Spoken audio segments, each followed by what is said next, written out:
स्वागत है, आप देख रहे हैं जनता टीवी और मैं हूं आपके साथ अभिषेक। बड़ी खबर का रुख करते हैं। बड़ी खबर आ रही है महंत नरेंद्र गिरी से जुड़ी। ये बड़ी खबर है। आनंद गिरी को मेडिकल के लिए लाया गया है।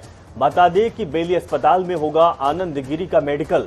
कोर्ट में पेश कर आनंद गिरी की रिमांड मांगी जाएगी। तो बड़ी खबर आपको दिखा रहे हैं, प्रयागराज से बड़ी खबर आ रही है। आदित्य तिवारी को भी कोर्ट में पेश किया जाएगा। तो बता दिया और तस्वीर भी आपको दिखा रहे हैं। कोर्ट ले जाते समय की तस्वीर है और सबसे पहले जनता टीवी पर आप ये तस्वीर देख पा रहे हैं।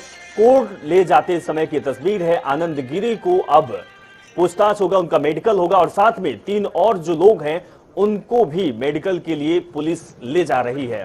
तो सबसे पहले हम आपको तस्वीर दिखा रहे हैं। जनता टीवी पर तस्वीर आप देख पा रहे हैं। आनंद गिरी की पूछताछ अब तेज हो गई है। आनंद गिरी का मेडिकल भी होगा। एक्सक्लूसिव तस्वीर हम आपको दिखा रहे हैं।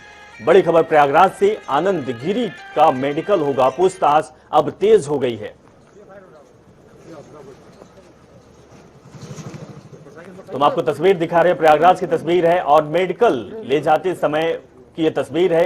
आनंद गिरी को पुलिस ने हिरासत में लिया और हिरासत के बाद लगातार पूछताछ चल रही है। अब पूछताछ का अगला कदम अब मेडिकल है और मेडिकल के लिए आनंद गिरी को ले जाया जा रहा है। जो तस्वीर आपके टीवी स्क्रीन पर है और सबसे पहले जनता टीवी पर यह तस्वीर आप देख पा रहे हैं।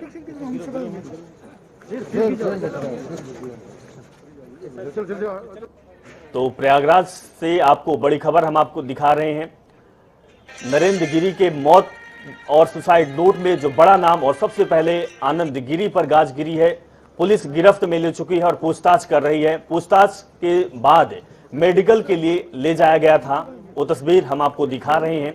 आनंद गिरी पुलिस के गिरफ्त में है, मेडिकल के लिए ले जाया जा रहा है। मेडिकल के बाद पूछताछ होगी और क्या कुछ खुलासे होंगे, उसके बाद ये मामला आगे बढ़ेगा और लोगों से भी पूछताछ होगी। महंत नरेंद्र गिरी को बाघांबरी मठ में भू समाधि दे दी गई है। इसके साथ ही महंत ब्रह्मलीन हो गए हैं। अंतिम प्रतिक्रिया नरेंद्र गिरी के सुसाइड नोट में घोषित उत्तराधिकारी बलबीर ने संपन्न कराई। इससे पहले उनके पार्थिव शरीर का स्वरूप रानी नेहरू हॉस्पिटल में 5 डॉक्टरों ने पोस्टमार्टम किया। पोस्टमार्टम रिपोर्ट सीएम को बंद लिफाफे में भेजी जाएगी। शुरुआती रिपोर्ट में फांसी लगाने की बात सामने आई। पोस्टमार्टम के बाद महंत के पार्थिव देह को शहर में घुमाते हुए संगम में गंगा स्नान कराया गया। फिर देह को लेते हुए हनुमान मंदिर में ले जाया गया, जो कि हम आपको तस्वीर दिखा रहे हैं। कई जगह जहां पर अंतिम दर्शन के लिए ले जाया जा रहा है वो आप तस्वीर आपके टीवी स्क्रीन पर है। इसी मंदिर में नरेंद्र गिरी महंत थे और आपको बता दें कि रोज एक बार मठ से मंदिर दर्शन के लिए जाया करते थे नरेंद्र गिरी। इसके बाद बाघांबरी मठ में भी महंत को भू समाधि देने की प्रक्रिया का अंतिम चरण शुरू की गई। वैदिक मंत्रोच्चारण और शिव उद्घोष किया गया। फूल के साथ मिट्टी डाली गई। इस दौरान 13 अखाड़े के साधु संत मौजूद रहे। तो महंत का महाप्रयाण हुआ है। पोस्टमार्टम की तस्वीर आपकी टीवी स्क्रीन पर है। इसके बाद समाधि स्थल की तस्वीर भी हम आपको दिखा रहे हैं। शव यात्रा निकाली गई शहर में, वो भी तस्वीर हम आपको दिखा रहे हैं। गंगा स्नान किया गया उनके पार्थिव शरीर को और बड़े हनुमान मंदिर, जो लेटे हुए हनुमान मंदिर के नाम से जाने जाते हैं, वहां पर ले जाया गया। इसके बाद बाघांबरी में भू समाधि दी गई, वो भी तस्वीर हम आपको दिखा रहे हैं। प्रयागराज में महंत नरेंद्र गिरी जी के आज पार्थिव शरीर उनके बाघांबरी मठ में भू समाधि दी जा रही है। आप देख सकते हैं मेरे पीछे का नज़ारा। यहाँ जहाँ पर भू समाधि दी जा रही है, यहीं पर ही उनको पूरी परंपरागत ढंग से समाधि दी जा रही है, जहाँ पर साधु संतों का जमवाड़ा है और मंत्रों उपचार के साथ वो समाधि दी जा रही है। आपको बता दें प्रयागराज के बाघांबरी मठ में है ये, जहाँ पर उनकी समाधि बनाई गई है और इन्होंने सुसाइड नोट में इसी समाधि स्थल और 2 जो नींबू के पेड़ है उसका जिक्र किया था, जहाँ पर इन्होंने अपनी इच्छा जाहिर की थी कि की समाधि यहाँ पर बनाई जाए। आपको बता दें इनके गुरुदेव की भी समाधि यहीं कही जाती है और आज उनकी जो समाधि देने की जो भू समाधि दी जा रही है इसी जगह पे दी जा रही है और जिसमें पूरे जो पारंपरिक सांतनिक परंपरा होती है उन पूरे तरीके से यहाँ पर उनको भू समाधि दी जा रही है। वीडियो जर्नलिस्ट मंगलेश के साथ आनंद राज, जनता टीवी, प्रयागराज। उत्तर प्रदेश के उप मुख्यमंत्री केशव प्रसाद मौर्य महंत नरेंद्र गिरी की अंतिम यात्रा में शामिल होने के लिए प्रयागराज पहुंचे। इस दौरान मीडिया से बातचीत में उन्होंने महंत नरेंद्र गिरी की मृत्यु पर प्रश्न चिन्ह खड़ा किया। उन्होंने कहा कि मुझे शक है कि उन्होंने आत्महत्या की है। जांच हो रही है, उस पे हम लोग अभी पहले कैसे कोई चीज खुलासा कर सकते हैं? कोई एक वीडियो भी काफी वायरल होने का वो भी चीजें हैं, वो जांच के दायरे में है और जांच ठीक से हो रही है। और जो भी अपराधी होगा, अगर पूज्य महाराज जी की हत्या हुई होगी तो हत्यारा नहीं बचेगा। हत्या करने के लिए किसी ने बाधित किया है, उनको मजबूर किया है, तो वह भी नहीं बचेगा। पुलिस सही तरीके से जांच कर रही है। मुझे लगता है कि ये राजनीति का विषय नहीं है कि अखिलेश जी ने क्या कहा था और योगी जी ने क्या कहा था, केशव जी ने क्या कहा है। अभी पूज्य महाराज जी नहीं रहे हम सबके बीच में, उनका पोस्टमार्टम हो चुका है, जांच के दायरे में है। उसमें कोई सरकार से मैं कैसे बोल सकता हूँ? उसकी जांच की अलग टीम बनी हुई है, हर सच को बाहर निकालेगी। महंत नरेंद्र गिरी मौत मामले पर गोरखपुर महंत नृत्य गोपाल दास का बड़ा बयान सामने आया, जिसमें उन्होंने कहा कि नरेंद्र गिरी को मारकर लिटार दिया गया है और उनकी हत्या पैसे के लिए हुई। इस दौरान उन्होंने और क्या कुछ कहा, हम आपको सुनाते हैं। गत 100 वर्षों में कहीं कोई साधु न मारा गया न मरा। ये घटना सिर्फ पैसे का खेल है। जहाँ पैसा अधिक होगा, पैसे का अनुपयोग वहीं होगा। सब खेल पैसे का है। हम लोगों को बड़ी पीड़ा है कि संत का पैसे कारण हो गया, उनसे भी पैसे लोग पाते हैं। यहाँ नहीं हुआ, अनिल मठ में नहीं हुआ, वहीं क्यों हुआ? तो जहाँ पैसे का उन्हीं किसी से लाभ झगड़ा करें तो बड़ा दुखद पीड़ा बने। और हर संत को विचार करने से हमारे खुद आश्रम में हम पैसा नहीं रखते, अकाउंट नहीं खोलते, का काम चलता है। मेरे गुरु से 70 वर्ष हो गए बिना पैसे रखे काम तो। महंत नरेंद्र गिरी की मौत मिस्ट्री कई सवाल छोड़ गई। सबसे बड़ा सवाल महंत के कमरे में मिले उस सुसाइड नोट को लेकर उठा, जिसमें महंत नरेंद्र गिरी ने अपनी मौत का जिम्मेदार सबसे प्रिय रहे शिष्य आनंद गिरी को बताया। शक की सुई आनंद पर ही लटकी हुई है, क्योंकि गुरु और शिष्य के बीच जमीन और संपत्ति को लेकर विवाद काफी पुराना रहा। तो क्या संपत्ति के लिए कोई साजिश रची गई है या फिर कुछ और मामला है? ये खास रिपोर्ट देखिए। और जो भी पिछले दिनों जो विवाद हुआ, उस विवाद का जो भी कारण रहा हो, जो भी परिस्थितियां बनी हो, उन परिस्थितियों में जो मेरी जिम्मेदारी है उसके लिए मैं क्षमा याचना करता हूं। मैं चाहे वो प्रिंट मीडिया हो, चाहे इलेक्ट्रॉनिक मीडिया हो, चाहे सोशल मीडिया हो, इन सभी प्लेटफॉर्मों में जो मेरे द्वारा कही अनुचित बातें हैं, उन बातों को मैं वापस लेता हूं और मैं बार बार क्षमा याचना करता हूं। मई महीने में बाघांबरी मठ के महंत नरेंद्र गिरी और शिष्य आनंद गिरी के बीच एक सुलह होती है और उस सुलह के 3 महीने के बाद सुसाइड नोट में दावा होता है कि महंत नरेंद्र गिरी ने अपनी मौत का जिम्मेदार अपने ही शिष्य आनंद गिरी को बताया है। 10 साल की उम्र में जो आनंद गिरी अपना परिवार छोड़कर महंत नरेंद्र गिरी के साथ संन्यास की राह पर गुरु मानकर चलने लगे, आखिर गुरु और शिष्य के बीच वाकई सिर्फ एक लड़की की फोटो दिखाकर बदनामी कराने की साजिश रचने वाला आरोप सच्चा है या फिर दोनों के बीच लड़ाई में वजह है अरबों रुपए की बाघांबरी मठ की जमीन और संपत्ति। प्रयागराज का ये प्रसिद्ध लेटे हुए हनुमान जी का मंदिर है, जहां लाखों रुपए का चढ़ावा भक्त चढ़ाते आए हैं। ये मंदिर महंत नरेंद्र गिरी की मठाधीशी वाली बाघांबरी मठ के अधीन आता है। इसी मंदिर में पूजा पाठ करते हैं नरेंद्र गिरी के शिष्य आनंद गिरी। नरेंद्र और आनंद के बीच पहला विवाद इसी को लेकर रहा कि लेटे हनुमान मंदिर पर चढ़ावे को अपने खर्च और परिवार के लिए आनंद इस्तेमाल करने लगे थे, जिस पर मई में माफी मांगने के बाद महंत नरेंद्र गिरी ने आनंद गिरी को माफ कर दिया था। महंत नरेंद्र गिरी के कमरे में मिले सुसाइड नोट में बड़े हनुमान मंदिर के पुजारी आद्या तिवारी और बेटे संदीप तिवारी से भी धोखा पाने के बारे में नरेंद्र गिरी ने लिखा। आरोप है कि आनंद गिरी, आद्या तिवारी और संदीप तिवारी यानी शिष्य पुजारी और पुजारी का बेटा, ये सब मिलकर पैसों के मामले में विश्वासघात कर रहे थे।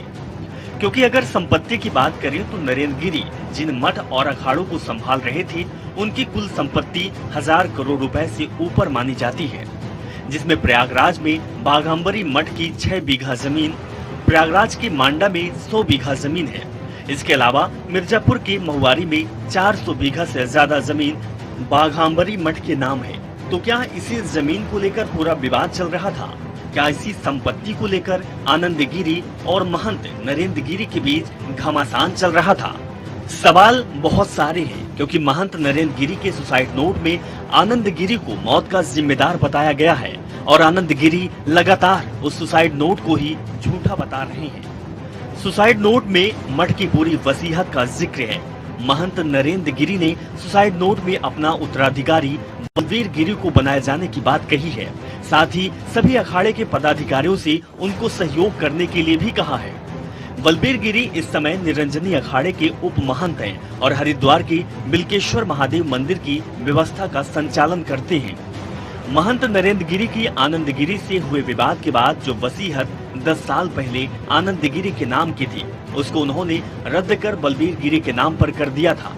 विवाद के पहले से ही पूरी फिरकी वसीयत के इर्द गिर्द ही घूम रही थी। कभी महंत नरेंद्र गिरी के सबसे प्रिय शिष्य रहे आनंद गिरी पर भी शक की सुई आकर लटक गई है। एसआईटी की टीम लगातार आनंद गिरी से पूछताछ कर रही है और सुसाइड नोट में लिखी हैंडराइटिंग महंत नरेंद्र गिरी की है या नहीं, इसकी जांच भी फोरेंसिक लैब में की जा रही है। ब्यूरो रिपोर्ट, जनता टीवी न्यूज डेस्क।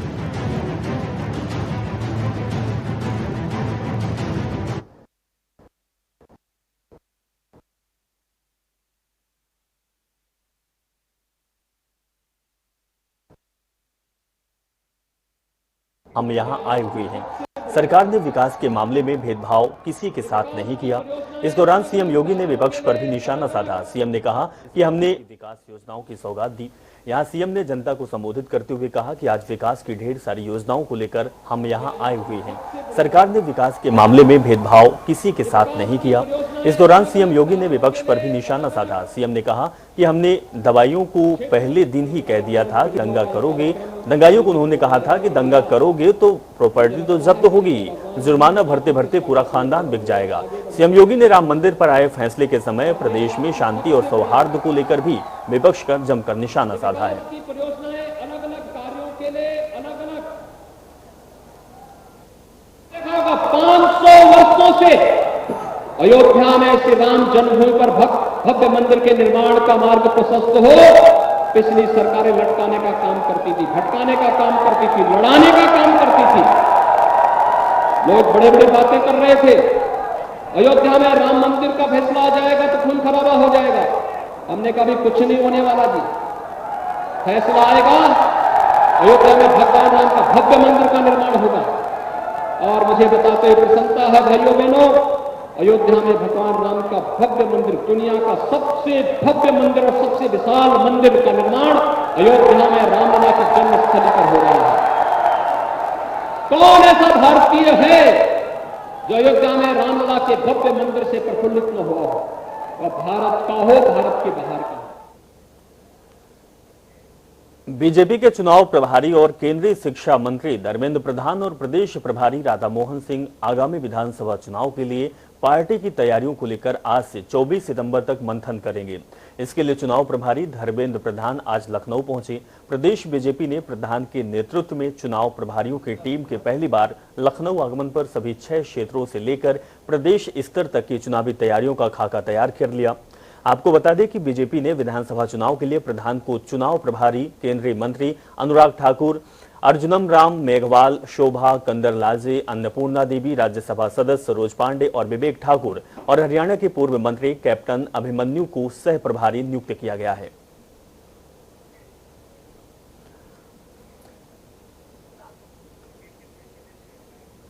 लखनऊ से हमारे संवाददाता तौकीर किदवई जुड़ गए हैं, उनके पास चलते हैं। तौकीर, बीजेपी की अहम बैठक हुई, कई मंत्री और सहमंत्री प्रभारी भी शामिल हुए हैं। क्या कुछ अपडेट आपके पास है? इस बैठक में क्या कुछ निकलकर सामने आया है? देखिए, अभी जो केंद्रीय कौशल शिक्षा मंत्री हैं धर्मेंद्र प्रधान वो लखनऊ पहुंचे हैं और अभी मीडिया की गेस्ट हाउस जो आप देख रहे हैं इसी में भी वो